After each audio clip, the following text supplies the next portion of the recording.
Now, you all might not have noticed, but I've been gone for a while. I spent last semester overseas learning to write European stuff. And while I was there, I went to a slam with some friends I had recently met. I wanted to see if the people in France really understood what slamming meant. So after the show, I talked to some guy, an American, just like me, who apparently slammed in the normal style he found on our side of the sea. And when I asked if he would show me some of his better work, he agreed right away, and then called to his friends with a nod, a wink, and a smirk. So as he started to speak, I knew he was right. He had learned in the USA. Because apart from the insults he could rhyme out at me, this joker had nothing to say.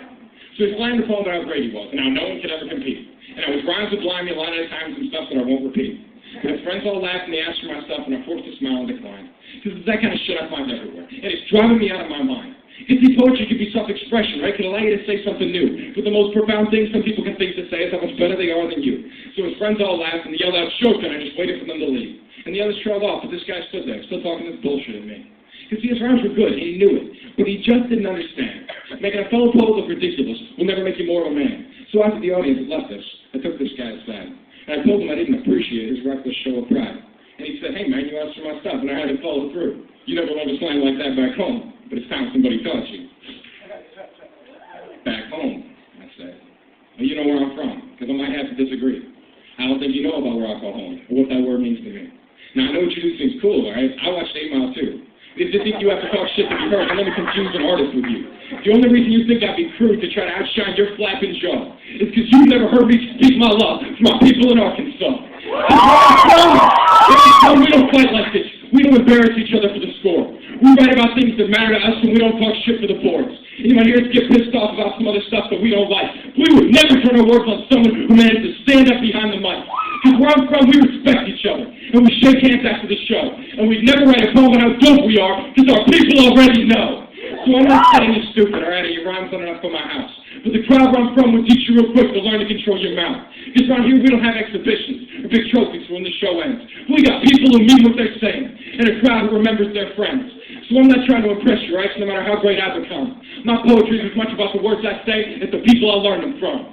So this one goes out to Bruce Fitzwater with the biggest wingspan you'll ever see. And Jessica Crenshaw, who writes from her heart, whether or not you agree. And Sharon Virgil, who runs his mouth about everything but his friends. He used to use his screams for justice until long after his poems end.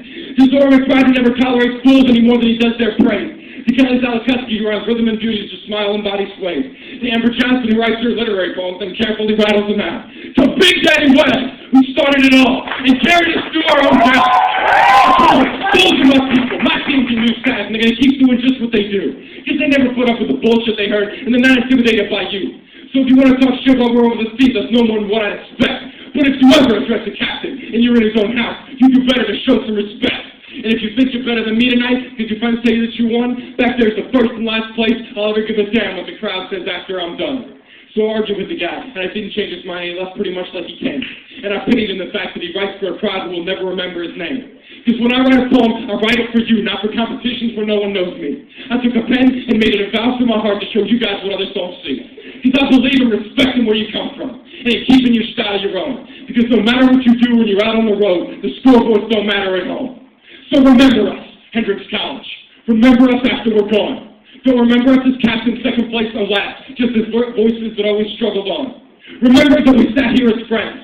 And remember that in our blood we wrote. Not a political voice that would change our whole world, just some young people's lyrical hope. Because when the team's on the road and we're playing our game, I look forward to the end of the year. My poetry's again, simply telling my friends what I just needed someone to hear.